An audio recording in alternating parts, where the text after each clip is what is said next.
Welcome to the Gearbox Podcast with Jimmy Purdy. We're bringing together industry leaders and those in the daily grind. Whether you're a tech looking to level up or a shop owner navigating the business, or just here for some real talk about the automotive world, we're finding the common ground in entrepreneurship and picking up some valuable tips along the way. So buckle up, let's shift into gear. Before we get started, I want to let you know the Gearbox Podcast is powered by the Repair Shops of Tomorrow. It's our exclusive coaching partner. If you're looking to boost profitability, grow your arrow, and streamline operations, our SOT has the tools and expertise to get you there. Shift your shop into the future with the Repair Shops of Tomorrow. Can you hear those people talking? No, I can't. No. Really? Mm-mm. Oh, No. they're like laughing and joking in the office right now. No, I can't hear a thing. No, it must be these cheap Chinese in-ear headphones that I'm wearing. That or this microphone. I don't know. Maybe it's super directional. We got lucky though. Well, Mr. Josh Rainwater, thanks It's for me. coming on. Yeah, glad to be here. Thanks for the invite. Yeah, of course. It's good to connect with people all across the nation. It's just interesting that we're all doing the same thing, right? But we all feel so alone. Like we all think we're on an island and what we're doing is like so special, you know? I don't know. Have you ever done like shop coaching? So I've not ever paid for a coach. I'm in the ASOG mastermind group, which is, obviously hosted by ASOG. But it is, it's volunteer based. So, you get a lot of really good information that, I'm sure, it's probably the same 60% that the coaches are teaching, but, it's on a voluntary basis. And, the idea is that, you'll go in this program and then once you progress to a certain point, then you actually become sort of an advisor, or not really a coach, but somebody who's what would we call that? Like somebody who's Like a just mentor? assisting in the other shop owners. Yeah, Yeah, a little bit of a mentorship or something. mentor. Yeah, that's a good place to put it. Mentorships is interesting too. It's just wild. Like the more you do it, the more you start realizing your own losses, or what you need to work on, and how like everyone relates to you as the shop owner, and you like project that without even knowing it. Just one of the last epiphanies that I've had recently of like realizing like I'm being told these things, and then that directly is exactly what I am like having a hard time with in the shop with everybody. Like, well, wait a Sure. second. You think you know everything, right? Like it's like, oh yeah, I know about that. You get these tips and these tricks, and they're like, oh yeah, I know that, I know that. Like, well then, if you're asking about it, like you're not obviously implementing it. You know what I mean? Like, it's Sure. tough, man. It's kind Are of like you? being married. You start seeing all your own flaws and faults when you're around somebody, and you want to call them out on what they're doing, but you're like, yeah, I'm actually doing the same thing, so I can't really say much. Picking up on each other's little nuances there. You don't even realize it. Like, do I do that too? Yeah, you do. Oh, interesting. Yeah, That drives me freaking that's it. crazy. And then, are you are you a one man shop, or So what's I your actually setup? have a technician. Yeah, I've got a technician that works with me. So he is actually a friend that I mentored for several years, and when it got time to, look for a technician, I was like, I'm not looking anywhere else but right here. This guy's got a really good heart. He's got a great drive, so I'm gonna see if I can snag him away from where he's at. So yeah, it's just us two, and then we've got got a CPA and an accountant, but they're not on site, of course. But Right, right. yeah, yeah. What That's about cool. you? What does your shop setup look like, and how what's your I guess like your typical customer or typical vehicles that you work on? That's good. Yeah. It's, so three technicians, two advisors, a service manager, and then my wife and myself. She's currently not going to be. Oh, well, she's on maternity leave, so or in quotes maternity leave. So she's been at home as of recently. We're Asian Toyota specialty and do a lot of domestic work. Okay. We're looking, so we got like 5,000, 5,400 square feet in our one shop, and then about 4,200, 4,300 in the other side. and it's in a little. It's like in a complex. So you were mentioning about your shop's kind of off the beaten path a little bit. We're the same way. We don't have a lot of drive by traffic. We're kind of like in the back of a little, not a cul-de-sac, but like an industrial complex, I guess is the best way to put it. And so the building Mhm. that went up right across, in front of our bay doors, there's another building that got built, and then we're like, okay, well, we need to take that. So a total of 7 bays now, or 7 lifts. Okay. Yeah. Yeah, so we're definitely ready to, with 2 advisors and 3 technicians, we're definitely ready to bring on 2 more techs pretty much immediately.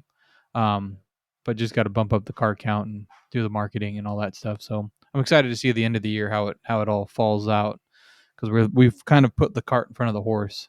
If that makes Mhm. any sense. Yeah. Typically, you wait, like you build and then you grow into it. But we're like, Mhm. yeah, we're gonna grow into our shoes. Yeah, yeah, and it also I've found in those situations when there's a lot more on the line, it's like, hey, I'm going all in on this. I'm not gonna go, half throttle. Like we're going all in or nothing because this has to work. I've got too much, invested right now to just take this casually. So That's a good way to put it. Yeah, that's part of it, because you always have those fleeting thoughts, especially in the middle of a stressful week when you're like, maybe I should just like go back to working out of my garage. yeah, those weeks, yeah, those weeks are tough. They really are. Uh, I've found though once you get through those weeks, you're like, man, I'm like it always seems like the high right after that week is just like it's like the peak. Like, you're at the top of the world. Like, oh, I got through that last week and now we're doing great again. We're making money, we're, making clients happy, fixing cars, right and quickly. And yeah, it's like what it's the dawn after the darkest night or Oh something like yeah, that. yeah, the eye of the storm, I think, or something like There that. you go. Yeah. Yeah. That's more appropriate. Makes you appreciate it a little bit more. You're kind of so what's your plan, or what's your vision? Like, you're kind of at a pivotal spot now, bringing on a tech. Is that Mhm. the direction you want to go, or kind of like walk me through that? Because I think that's like a spot where we all get stuck, because it's like that's the hardest decision there. Is like where you're at, right? Because it's like you can either stay back and hang out there, or like you get to the point where you have 10 or 15 employees, but it's like you're at that pivotal. What's your plan? Yeah, that's a good question. So my plan is that, right now we're in a really heavy growth mode. We're doing a lot of advertising, and as you, I'm sure, are aware of, when you don't have, major drive-by traffic or, large store frontage, you end up having to spend a lot more on advertising, or at least, some extra marketing dollars to, throw out there to get, that putting yourself out for new clients and Sure. making yourself visible that maybe some of these larger shops don't necessarily have to do. So we're in a pretty heavy growth mode right now. Um, the goal for me coming up in this shop is that, I need to hire a new technician, but I also need an advisor. Um, really, I'm at my pretty much my limit of how much I'm able to get done semi-efficiently. I'm not even doing it efficiently, I feel like, but semi-efficiently. So if I add another technician, I'm already going to be behind. And so really, after talking with another shop owner, we're brainstorming the financials, like how do we make this make sense? And so what I've decided is the next move is going to be hiring, some front of house staff, or a, front of house person that's able to answer phones and, you know, um, build appointments and estimate, some light level stuff, light level repairs.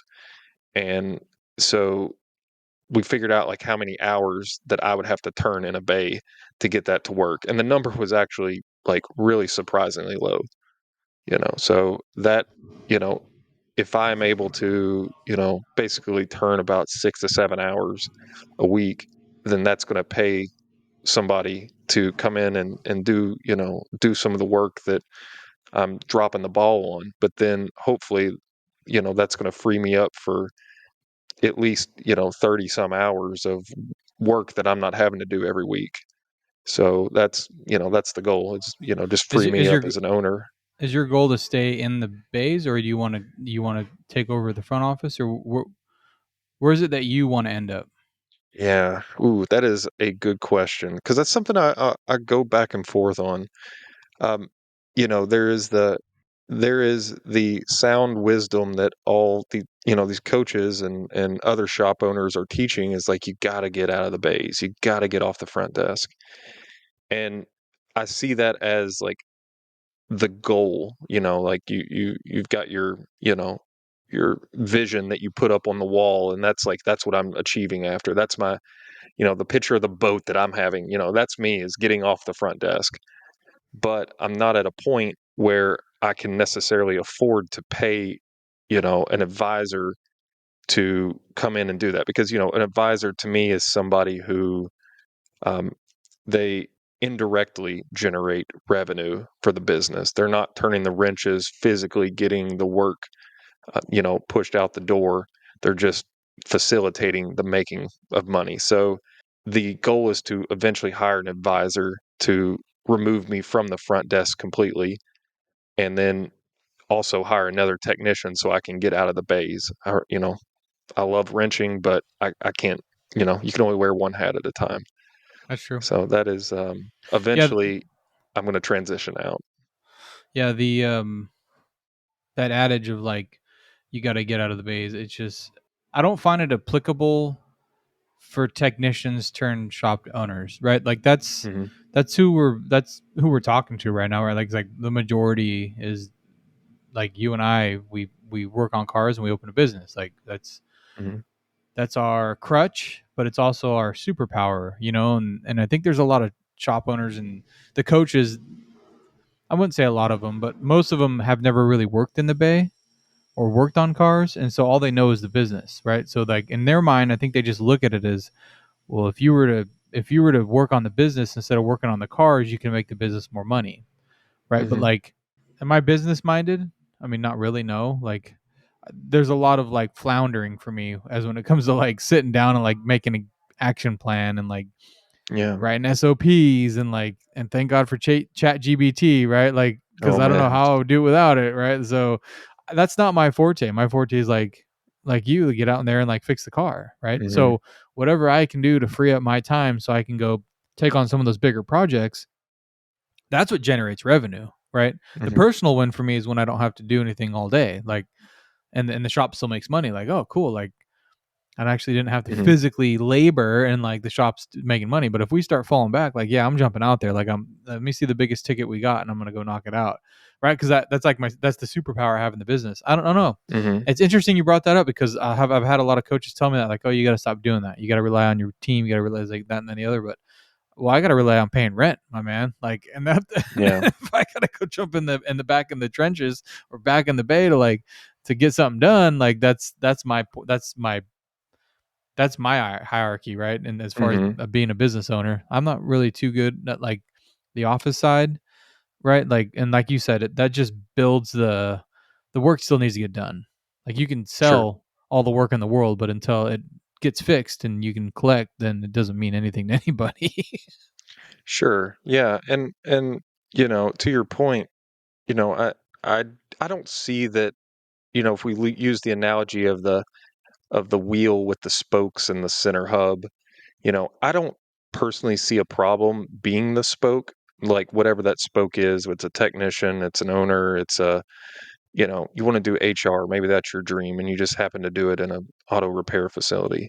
Whatever that is, I don't think that that's a problem. It seems to me like the larger issue is when there is no resiliency built into the business, where every answer, every solution, every fix has to go through you first. So, ideally we are, hiring people that do our job, but they're better at it than we are.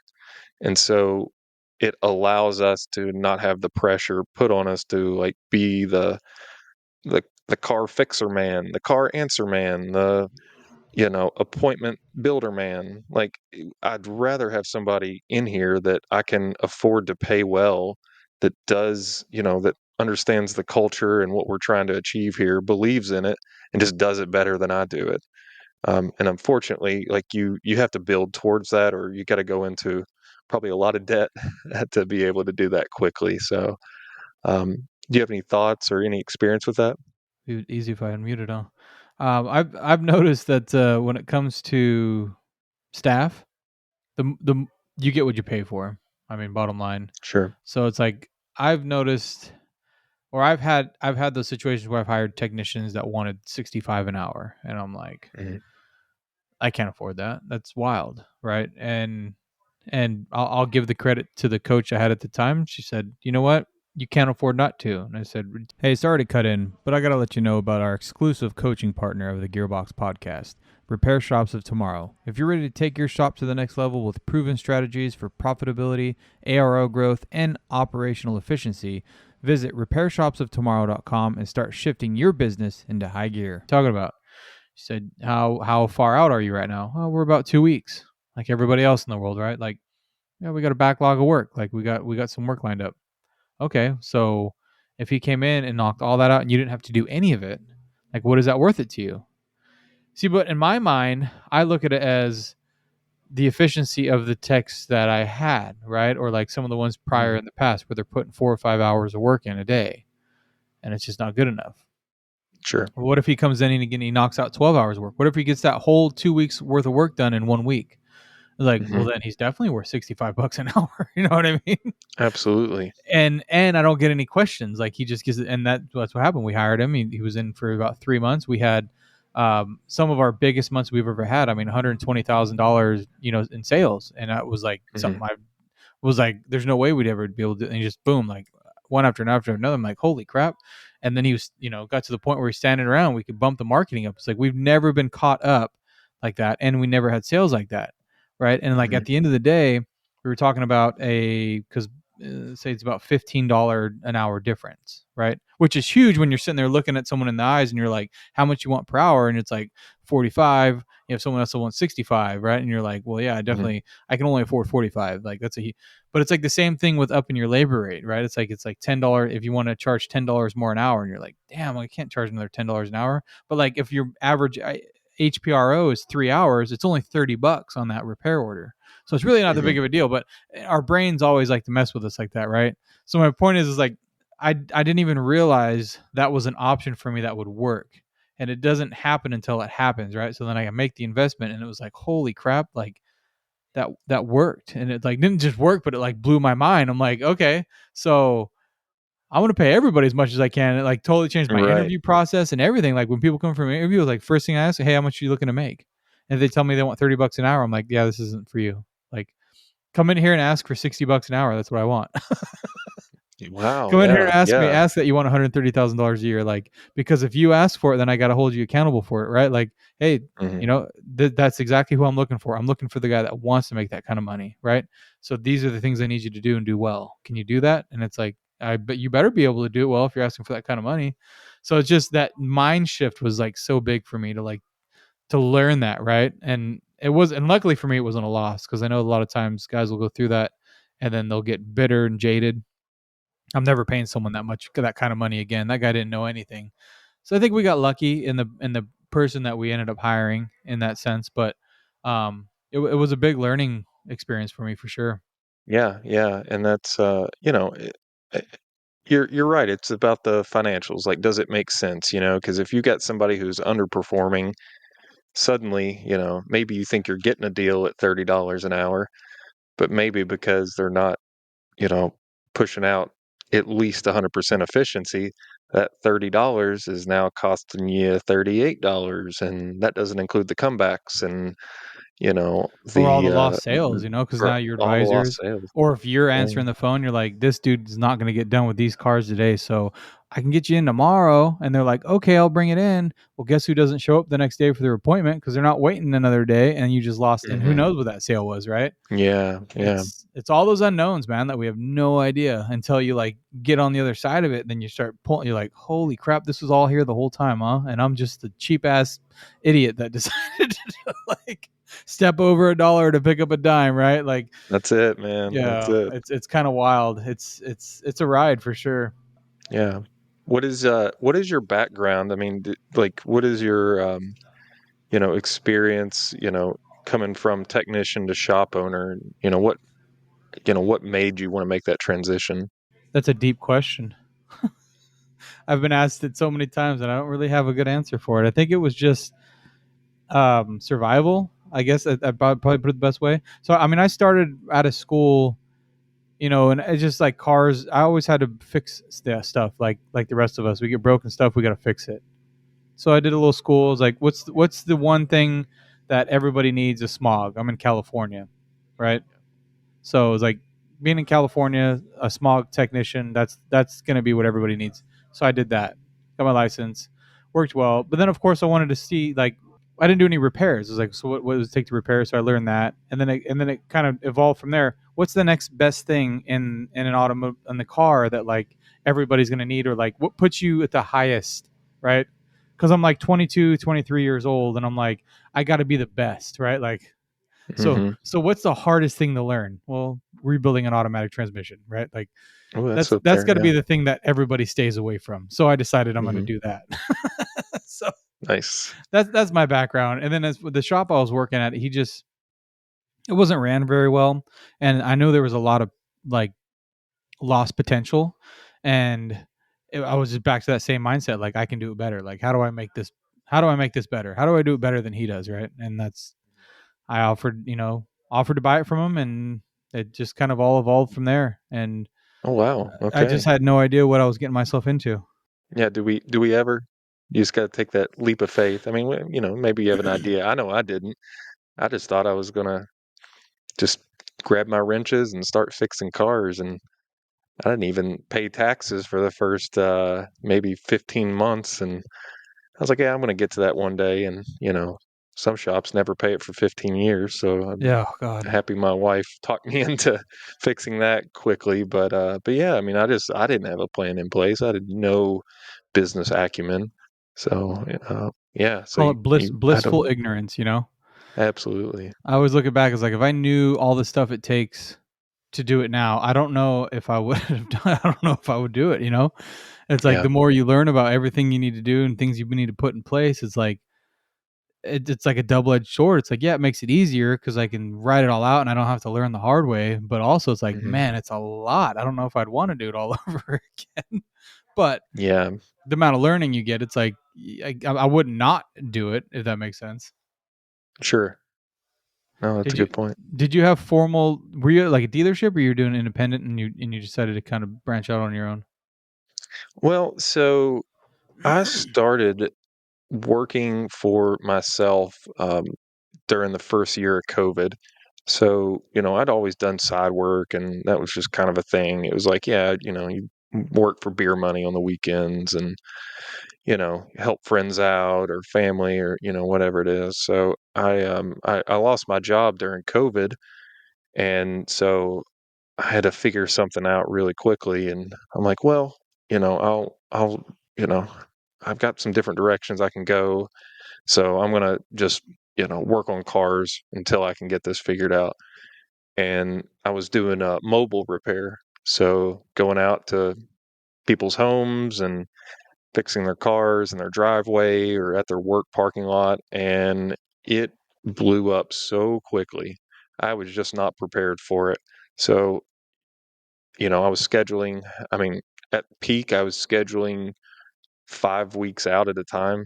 I mean, just an outrageous number, and so it wasn't scalable, it wasn't sustainable, but I knew that I needed to transition to like a brick and mortar. There's just too much that you just can't do in the field.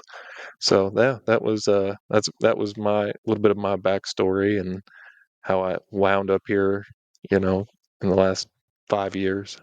So what was the push for the transition away from the mobile and more of a brick and mortar?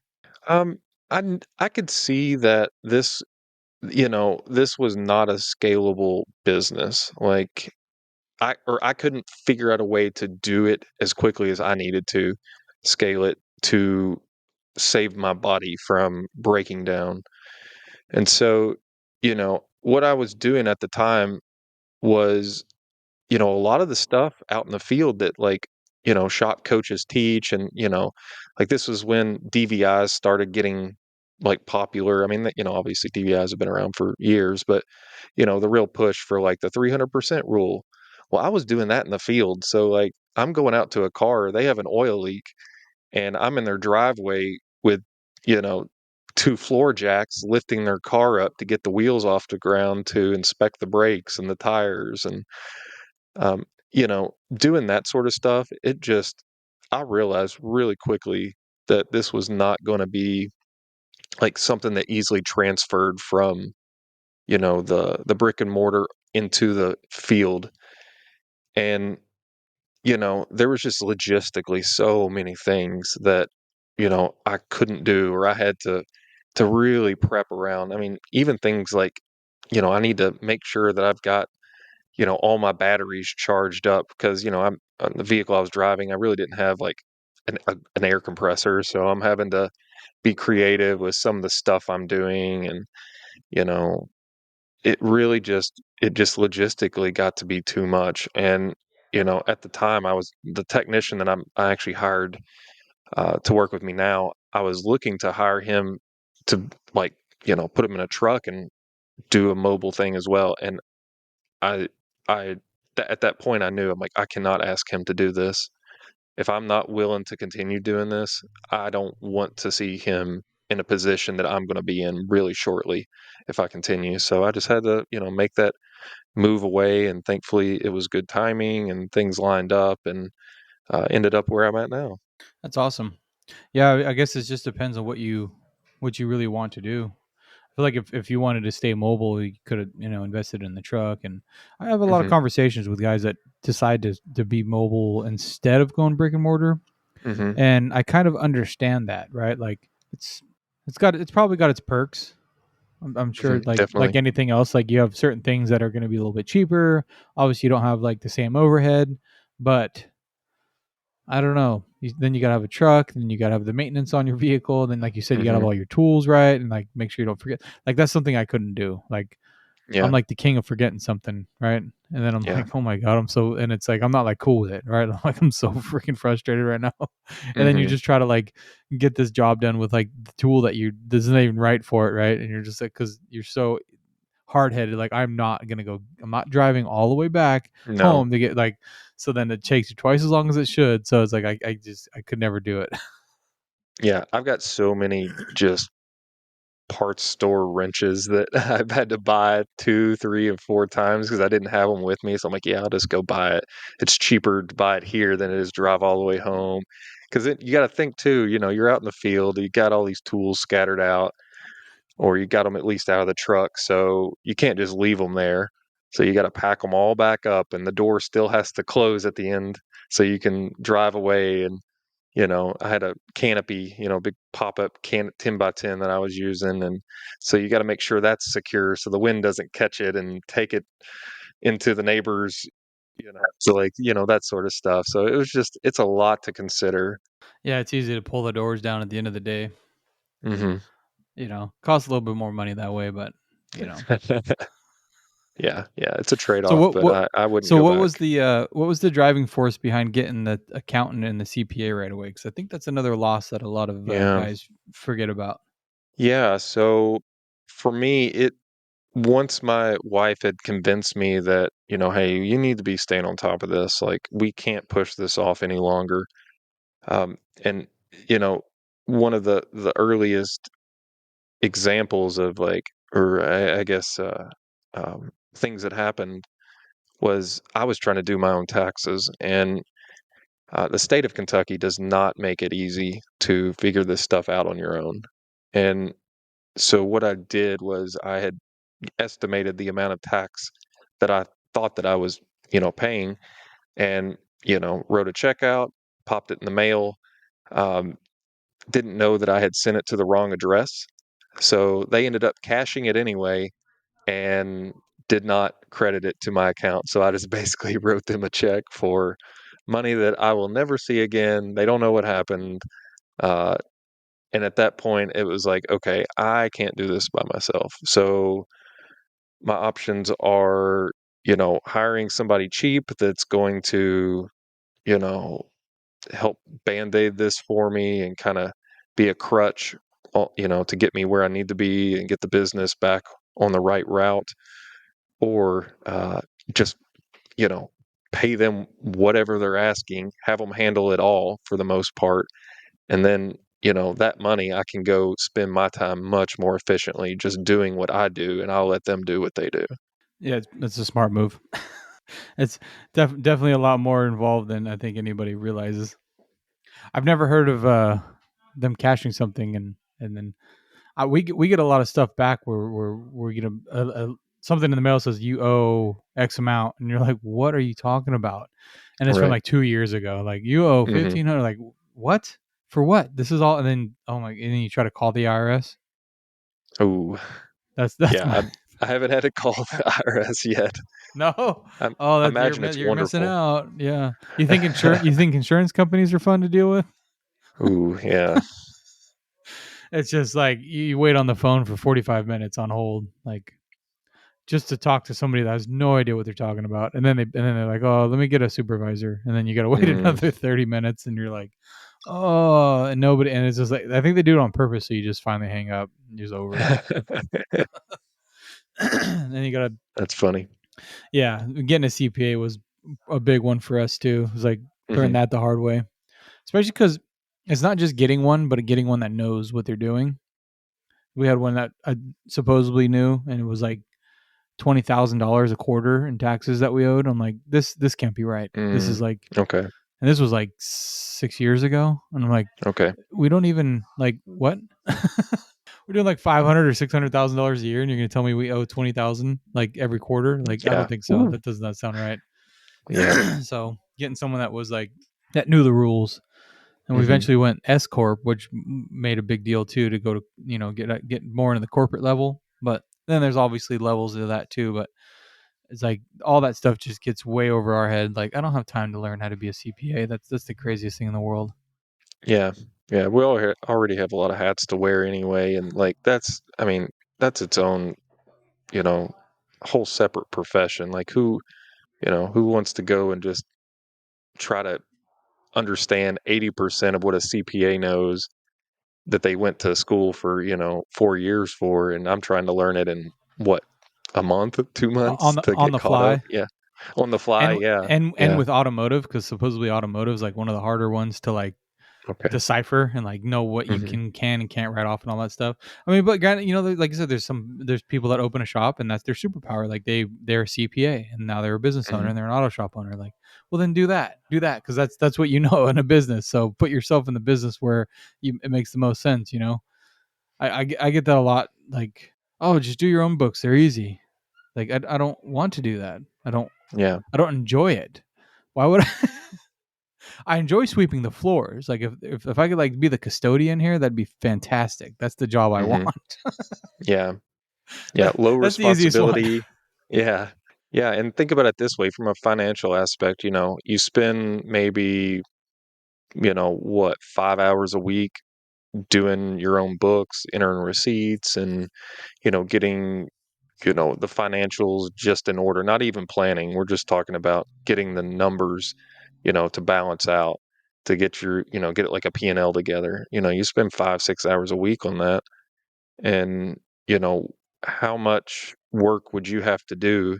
How much money could you make in that 5 to 6 hours every week? I mean, for me, it's enough to pay for the CPA to do it, and I don't have the stress, and I can always, fall back on them for the things that I just cannot do. I mean, I cannot answer a question about legality of this deduction, or where do I find this form? I would much rather just pay somebody who has that expertise, and there's, at least another set of eyes on the books that, they can help make these calls. And it's not one more thing on my shoulders to have to, be the sole, carrier of this burden. Right. So, No, yeah, absolutely. Yeah, it's another one of those things you get what you pay for. absolutely. I mean, and you said like, and you could work enough to pay for them, but like honestly, if they are good at what they're doing, like they should be saving you enough in taxes to pay for themselves. Like that's Makes sense. I've found that with CPAs. I mean, we get a little bit more than we probably need because we get them to build us a P&L, and we get them to do Hmm. a lot of other stuff. So it's kind of an expense, but it's one of those things that like shoves the numbers in my face every month, you know. And I feel like that's another important thing because it's like I always played it on the back foot, right? Like you wait 2 or 3 months and you look and you're like, oh, there's not a lot of money in the account, and you're looking through, then you do the percentages and you're like, why is everything down?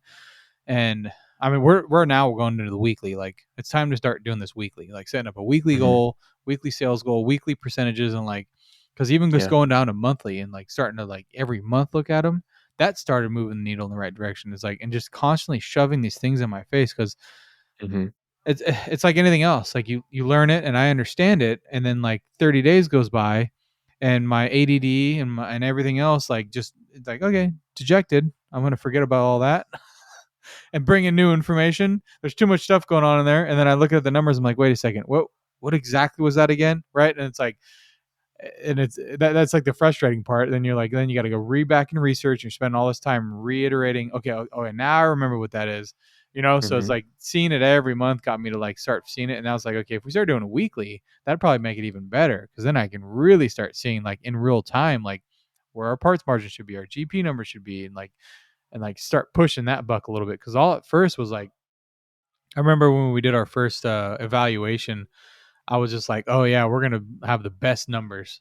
Like, and I had no idea what any of it meant, right? I just was like so egotistical. I'm like, oh yeah, we're definitely gonna have the best numbers in the group. Like, by like Yeah. no means at all. I just like thought it was gonna be magical. Like, oh, they're just gonna be so impressive. Like, wow, how'd you even do this? You know what I mean? Like, you're doing so well. No, it didn't go like that. Not at all. It was very, very disappointing. I'm like, you know what I Was it mean? Like, crickets or was it no, it actual? was just like Ooh, you got something going on. yeah, you got yeah, exactly. It was that one, the second one. Like not they're not like mad, they're just depressed or it's not that I'm mad, I'm just disappointed. That was the yeah, it was like everything was so bad. The parts was like 30% margin on the parts. Our net was like Hmm. 4%. It was bad. It was like, "Oh man, no wonder why we have no money in the account." I don't know why I thought it was better than that, but Yeah. Well, I don't know. I think a lot of it has to do with like when I started, I didn't even know how to really. I didn't know what financials to be judging, what KPIs to be looking at. exactly, And yeah. here's how ignorant I was. I didn't even consider that you could plan out your profit. That's how far away, like Oh, I'm how right there with you, man. Like I was like, "How do you do that? dude. That's impossible. How do you do that?" Yeah, I mean, I didn't know anything about it. I just thought, you just kind of price it this way and that way, and you go off of more of a gut feeling and emotion, and does this sound like it's too expensive? Does this sound like it's in line? And then you just do that enough times and you'll eventually make money and then you will be a successful business. And I did that for probably 2 solid years, at least, maybe 2.5. So, um, once I started actually getting around people that were able to speak into, some of those areas of like, okay, this is something that you can actually control. You can, plan your profit so that so that you actually know where your money is going and you can, be able to scale this a little bit. And once I started, digging into the numbers and I'm like, okay, there's something here. And it was an area that I had no idea about, like, running a business. And it's just been drinking from a fire hose since then. Yeah, that's a good way to put it. I looked at it as like it's like watching a plant grow. Hmm. You know, it's like my garden. I just plant the stuff. I put the waters on a timer. I walk away. I come back in a couple months, and like stuff's growing. I'm like, right on. You know, Yeah. and I just thought it was the same thing. You know, you just do the thing, and eventually it'll just start magically making money. Hmm. And it doesn't work that way. It's like the plant you got to watch every day. Because you imagine watching your tomato plant like every single day, just watching it grow. It wouldn't look like Hmm. anything, you know. And I feel like Yeah. that's the best translation into business growth. It's like you have to watch it grow, or it will not grow. But like the act of watching it makes it look like it is not growing. You know what I mean? And everybody Yeah, else around you absolutely. looks It's a like, good oh, look, you got analogy. tomatoes growing. Like, oh, I do, don't I? And like, it's just like, because you've been watching it every day. It's like, it looks the same to me. That's a good analogy. Yeah. It's kind of wild like that, you know. It's funny you say that, but I think I've talked to a lot of people in it. That's like the going trend. That's like typically you don't know what you don't know, right? Hmm. And I think a lot of people get embarrassed by it, and I don't think that's what it's supposed to be. I mean, it's No. the idea is to open that fire hose, and I really feel bad for people that open that hydrant and then they get embarrassed and upset and they shut it. Hmm. Man, what are you doing? You know, like you should want the information. You know, like I've spent a lot of money gaining information and knowledge, and it's like when a lot of that stuff is like brought to you for free or no cost, and a lot of guys have the ego like, oh, I don't need to know about that. I don't need to hear that. Yeah. I'm doing it my like what? Like the knowledge is like you can't even put a number on it, right? Like No. it's priceless. That's what it is, and it's kind of sad when people, especially shop owners, they decide that they know a better way, or they're going to have the special recipe that no one's ever thought of before. Mm, no, I've thought of that. I definitely thought I was Yeah. like, I had the secret, like, I have the way I do it like this. I'm gonna be the only one that's gonna be able to make it like Hmm. that, you know. And I've had coaches and people tell me like, I've never seen anybody do it like that, and it actually work. And I'm like, game on, right? And it's like, what a waste of time. Yeah. Just drop back and do the stuff that works, man. Absolutely. Yeah, you can still impress your clients and you can still do a good job and you don't have to reinvent the wheel, you know, Absolutely. and it's you know, one of my I would consider it probably my not really my introduction into a shop, but one of the most pivotal shop um experiences was working for an independent shop. It was a husband and wife that owned it, and I didn't, of course, I knew less then than I about business ownership than I did even when decided to start my own. But just seeing them struggle and go through, week after week, and you know, I would hear stories like, "Oh yeah, well we're not getting a check this month because something went wrong," or they could not build any sort of like lasting profit in their business. And I saw them working extremely hard and pouring their life into this, but just somehow couldn't turn it around. But also, I never saw them seeking after the knowledge. I never saw them like Mm, trying something new. And I think the new is scary for a lot of people. It's the unknown. Especially if you're going to a coach, you're handing over this thing. You're saying, okay, I'm giving this to you. Like I'm trusting this baby with you, that you're going to help nurture it and feed it and grow it. And a lot of shop owners, myself included in this, it's hard to give up that control sometimes. It's hard to just say, yeah, I need help. I can't manifest this. I can't just work harder. I can't work more hours and get this vision to, you know, to be realized. And after, seeing them struggle and go through everything that they went through and not really make money and definitely not enjoying it. They were just so bitter day after day. One of the saddest things is, at my shop, the wife showed up one day and was saying, "Hey, we're closing up the business. We're closing up shop. We're auctioning off everything, lifts and tools and you know equipment." And I was asking like, "Hey, what sort of stuff do you have?" And she was going through it, just explaining what they're trying to get rid of. And then we're talking 15-year-old scan tools and worn out old battery testers and old, you know, fluid service machines, 25-year-old hoist. I mean, there was nothing of value built into the mm. business. And at that point, I realized like, this can't be me.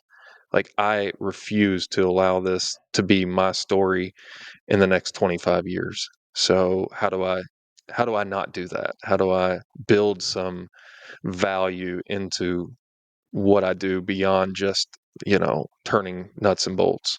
That's so true. That is such a, yeah. That's like everywhere. That story, everywhere. it's something I hear a lot. I mean, it's kind of where I went from too. When I took over, it was 45 years of his life, Hmm. and I gave him a check for $40,000. Yeah. You know, um, yeah. I mean, it's wild. I never really stepped back and look at it that way because at the time I'm just trying to like make the deal done, right? But it takes time to do it on your own to start realizing the gravity of that situation, like what you just explained. Like that's just like it hits hard, right? Because you don't understand it until you live through it, right? And like I haven't, like I don't have 40 years of owning a business, right? Or I don't know Hmm. if it's owning a business, being ran by a business, I guess is a better way to put it. Sure. But at the end of that, like yeah, the idea is like that's your retirement. Like what do you do after that?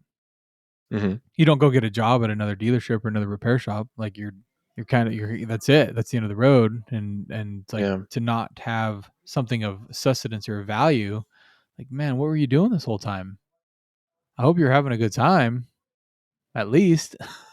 But to Yeah. like Yeah. to like not also not be having a good time and like that. Oh man, It seems like a life wasted, and I see those dreams that like, man, it had so much fuel. I mean, I'm sure the day that couple put the key in the door, like there was nothing that was going to stop them. Like they had it, planned out, and they had the game plan of what, how it's going to go, where you're going to, put the equipment and the desk, and how we're going to treat our customers better than this place that we came from, and it's all mapped out. And man, then the gradual slide down the hill, and it's so gradual you just don't even know, that it is a grade. And eventually, after 25 years, and you don't have anything to show for it, and your body's worn out, and you're just, you can't, like you said, you can't go work for another shop. I mean, it's just, what are, if you can even get a job being, hired by another shop, are you going to want to work for somebody after being your own boss for 25 years? So yeah, I just I see it as a cautionary tale, and it's true for a lot of shops in my area. I see a lot of shops. It's like, oh wow, that old service station has a lot of potential. It's a great location. Unfortunately, it's run into the ground at this point, and the people that are there just, they look miserable. They look like they're just like, you know, it's pulling teeth to get them to go to work every day. Like I see the yeah. same people out front, and it's like, man, what are you doing? What are you doing? Just showing up every day. Yeah, Hmm. I'll say too on the subject of coaching, it's definitely not handing over anything. And I looked at it that way too, but I've actually realized that it's a lot less than that. In fact, it's the biggest problem is the person that's seeking the coaching because they're just not listening. And like it kind of circles back to like the whole how we had started this whole conversation. It's like learning that and having that epiphany. Like I know what the right answers are, right? Like I don't need I mean, that sounds a little egotistical, but I'll just keep rolling with it anyway. Like, I don't need to know the answers. Like, and you probably do too. Like, we all do. Like, everyone listening is like, we know what the right thing to do is. We know what the answer is. We know we have an employee that's like not doing the right thing. We know it's time to have a conversation with them or maybe get rid of them. Like, we all have that gut instinct. Like, we know what the right answer is. Sometimes you need validation to be told that yeah, that's what you should be doing. Sometimes you just need validation of your poor decisions. Like you're just it's like the stuff they post online on Facebook on these in these groups. It's like they know they did the wrong thing, but they're just hoping there's Yeah, one other jackal that's willing to like say you did good, right? yeah, Um, yeah. and that's what it is too. But I mean, I've never had anybody as a coach come into the business and like do anything for me, right? It's Hmm. just and they don't take it and do anything or tell you to do one. Like at the end of the day, you get off the call, you get off the Zoom call, or whatever it is. Like it's your call. What next decision you want to make? And I think that's where the disconnect lies. And I think some people maybe take it for verbatim and just like run with it and then all of a sudden their business is something that they don't want anymore. It's like, well, you got to critically think, man. Like if that doesn't align with your values, like then don't do what the coach is telling you to do and get another different Sure. coach. You know what I mean? Like, you don't, but then also, like, if they're telling you this good advice that you're paying for, go freaking do it.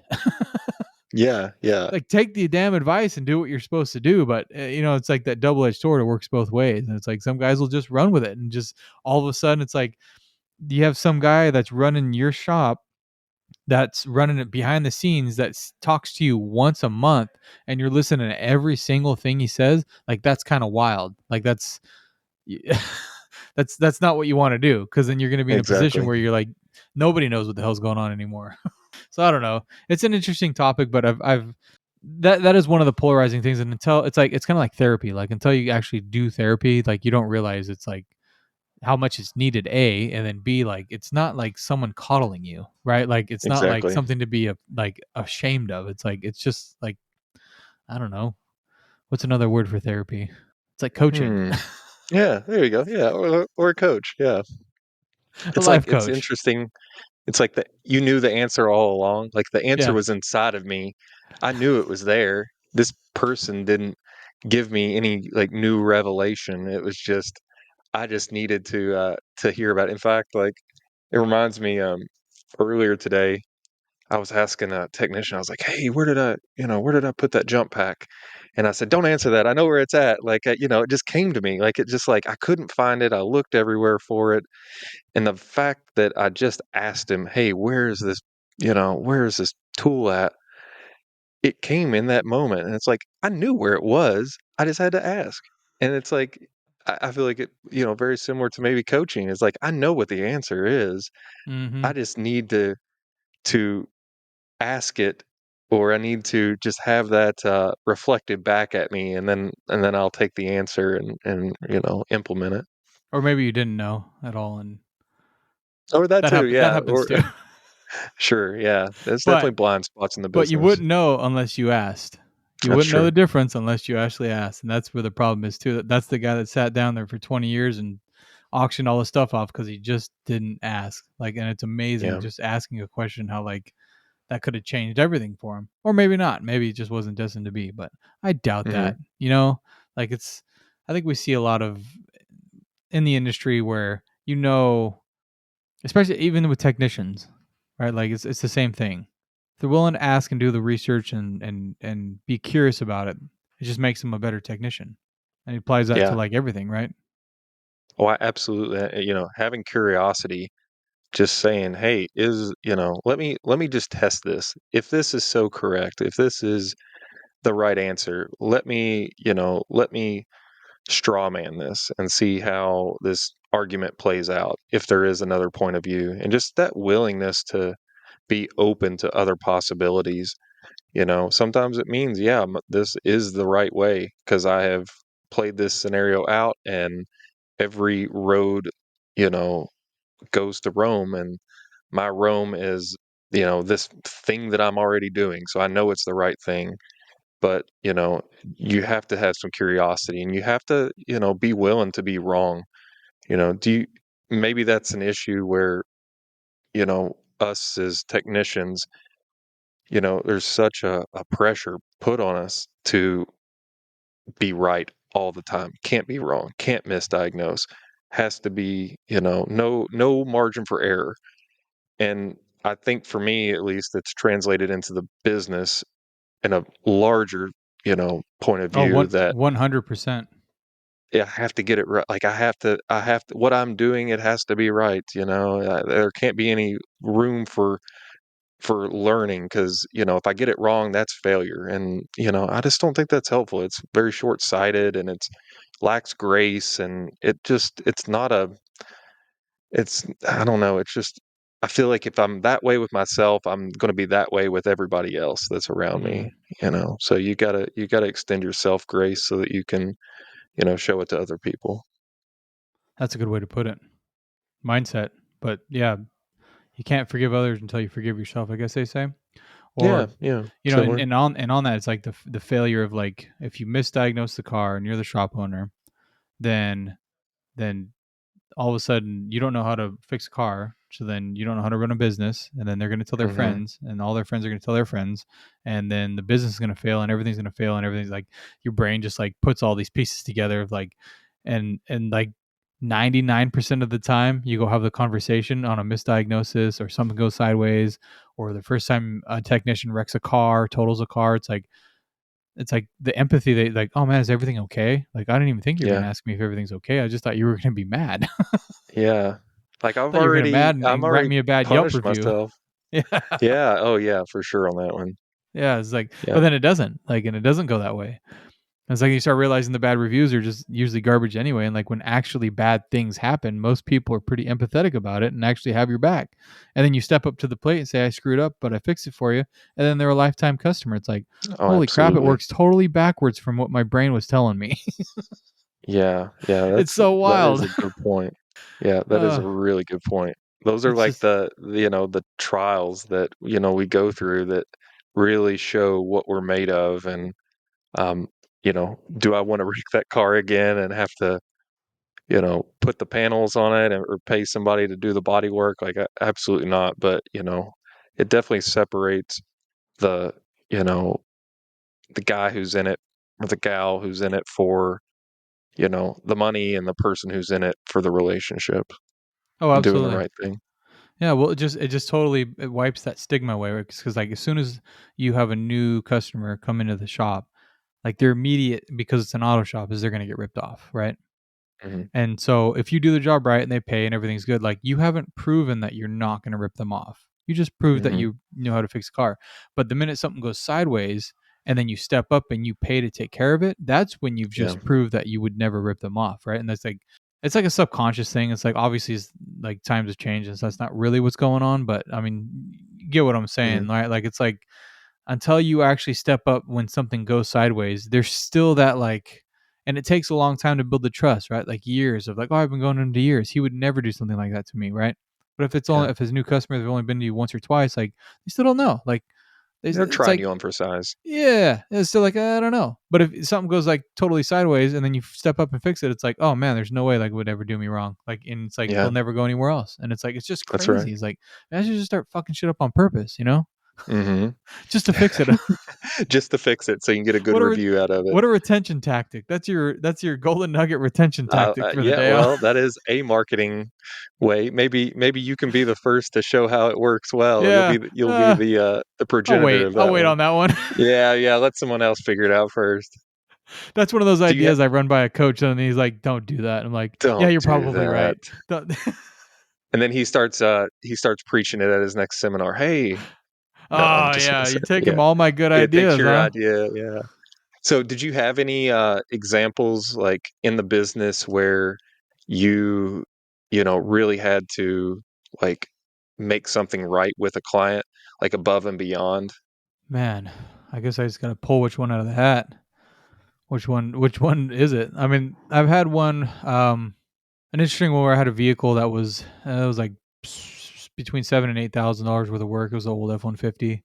And on the initial test drive, within like the first 3 miles from the shop, he got in a head-on collision with it, totaled it. And Okay. we put an engine in it, put a transmission in it. What else did we do to it? This was like 5 or 6 years ago. That one was pretty scary because it was within the first 2 years of owning the business, Mhm. and so yeah, it was like, Yeah. not only did I need that ticket, right? Like I can't eat these parts, and now I got to buy this guy a truck. And I mean, Mhm. I think I've had like $5,000 in the bank account. Like it was not like a good time for a technician to go total a vehicle, Yeah. and put the other people, the main thing, the other people in the hospital, which was like the really scary part. Um, Yeah. and so what happened with that one is the insurance paid off, and he actually came in and paid the repair bill. So they when they total out the insurance, right, they give him a check, and he actually took part of that and came in and actually paid our version of the bill, or our Wow. yeah. And then we had good insurance. One of the things I learned right off from day one was like get good insurance. Make sure you get Mhm. more than you need. And I Yeah. think that's another thing, like with taxes, right? Like people try to, oh, I'll just get the minimum for now. Like, no, no, no, I need good insurance. And yeah, I Mhm. ended up settling for like $75,000, through the insurance. So I was like covered, like Mhm. totally, it was fine, Amazing. right? Yeah, it's just wild, and And yeah, he was a super nice guy and still comes to me, and so it's like it's just crazy. But the first thing I did when I heard about it was I called him. Like that's the very first thing. Hey, this is what happened, and he was like, "Is everybody okay?" I'm like, "Yeah, I think so." And he's like, "Okay, cool. Well, we'll take care of it." It's like Mhm. it was just like not what I thought that phone call was gonna Yeah. go like. Right when you're sitting there for 15 minutes in the car, like I got to call this guy. I got to call this guy. Yeah. Maybe I'll wait. And your brain starts like, oh no, we go to no. I need to call him right now. Like I'm not gonna. Mhm. And you just make the call, and then it all works out. You know. Yeah. Yeah, we're fine, but did you hear about your truck? Did you hear that I wrecked it? Yeah, Like, like it's totaled. it yeah, yeah. No, no, no, no, no, but it's yeah, it's wrecked. Are you sure you're not, upset? Like, yeah, so Like it's like that is gone. It's a like very not pleasant fixable. surprise. Yeah, like Yeah. it's not coming back. And Ennio Mhm. still owes like $7,500. So whenever you get that, Yeah.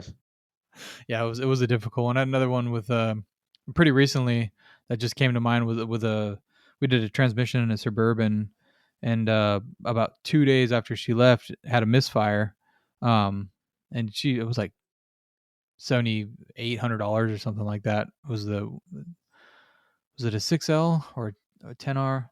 I guess it doesn't matter. I mean, the transmissions now are just getting crazy. But anyway, she's a school teacher, obviously not a lot of money. She did that, did the rear main seal, did like an axle seal, did some front end Mhm. work. She ended up paying us like close to, or if it wasn't just over $10,000 worth of work, And Yeah. so 2 days she comes back, has a misfire. We're like, oh great, this is gonna be. We'll see what happens. Pull out plug, zero compression. Mhm. And it was a suburban, so it's got the Vlam, right? So it ended up dropping a lifter, and Mhm. I'm like, oh, what are we gonna do? So I come back. I'm like, well, look, the best thing to do here, because I don't know what the cam's gonna be like. There's a potential that the engine needs to be replaced, Mhm. and it's like giving her that quote of another $9,000 was like probably not the right way to handle it. And we've since changed our procedures when it comes to these Sure. Yeah. situations, because she about lost her mind, right? So yeah, it was bad. At the end of the day, I had her drop it back off. I pulled the cylinder head off, replaced the lifter, did it all for her, fixed it, and didn't charge her a dime. She's like, you know what? I need to pay for parts. I'm like, no, no, you don't. It was not handled Yeah. correctly for one, and for Mhm. two, you pretty much did everything we asked you to do when the first time you came in. It's happenstance, right? Like that Mhm. sucks. It sucks for everybody. But I have the knowledge and the expertise to fix your problem. And That's a since good then, point. she's come in like religiously for like oil changes, like everything, right? And it Yeah. was another one of the situations where I think I posted it online. I asked a few people, and they're like, "Oh no, like that. Why is that your problem?" Right? And there was a lot of that. Like, why is that your problem? Like, cars break. Like, she should understand that. But like in the back of my mind, I'm Mhm. like, it just doesn't feel right, right? Like it's Yeah. just like it isn't our problem. It isn't our fault. Like it's Mhm. absolutely nothing. But at the same time, like really, like just leave her high and dry like that. And yeah, it's a cylinder head job. It's a big job, and it cost me maybe Mhm. $400 in parts. But Yeah. it's like I don't know. Like when do you get to do something nice and like help someone that's like legitimately in a bad position, right? Like she just spent almost $10,000, and now she has a Mhm. vehicle that doesn't run, and she's a local high Yeah. school teacher. It's like just make it right. And now Mhm. she's like comes back and brings us cookies all the time. It's like, like Nice. to step up to the plate, man. Like it's like and just do what's right. And sometimes people take advantage of it. For the most part, I don't think a lot of people do. Yeah, and you can get a feel for oftentimes, like, the clients that are, you know, coming in to use you and, a lot of that can be vetted out on the front end so that they don't make their way in the door in the first place. But, somebody who, you know, understands and wants to do the right thing, wants to pay you, you know, and you're taking care of their bill, like that there is a feeling that, like, doing the right thing, it does not have a burden attached to it, Like, I know it's like it can be a financial burden for sure, but knowing that, like, "Hey, I am taking care of you because it's the right thing to do," like, I don't lose any sleep over that.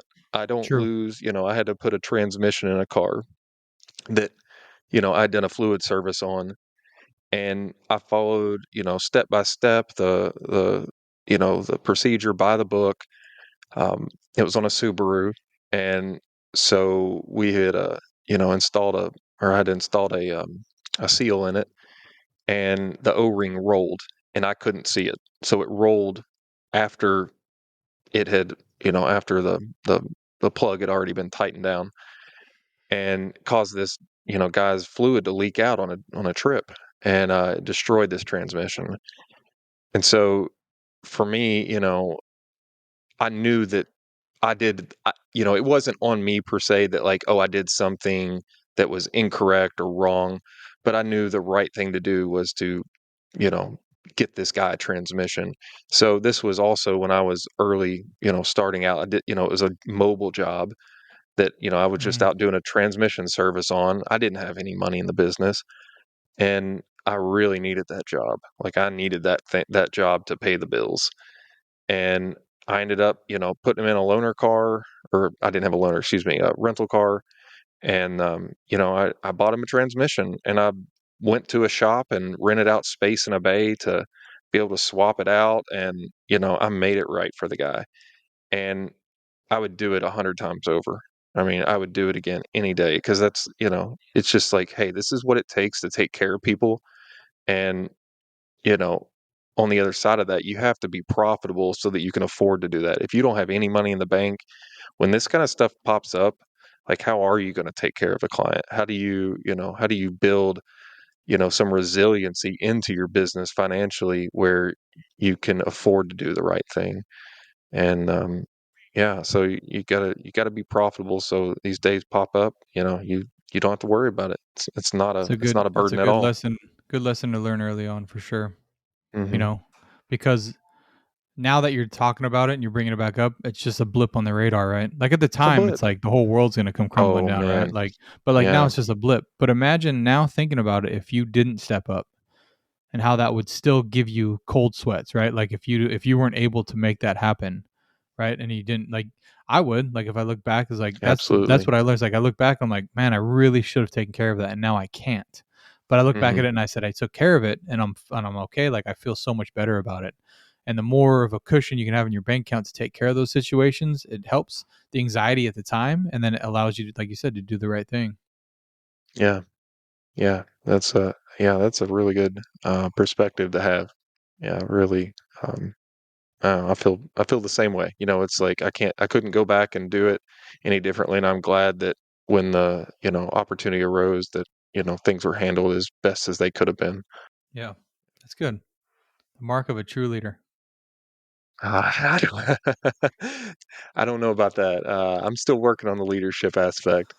So, Aren't we? Aren't we all? oh man, yeah, definitely, definitely. You find it's kind of like the analogy of being married. You find all your shortcomings and everything. Like, once you're married, I can't do any wrong at all until I, find somebody who starts showing me these things. And leadership is very similar.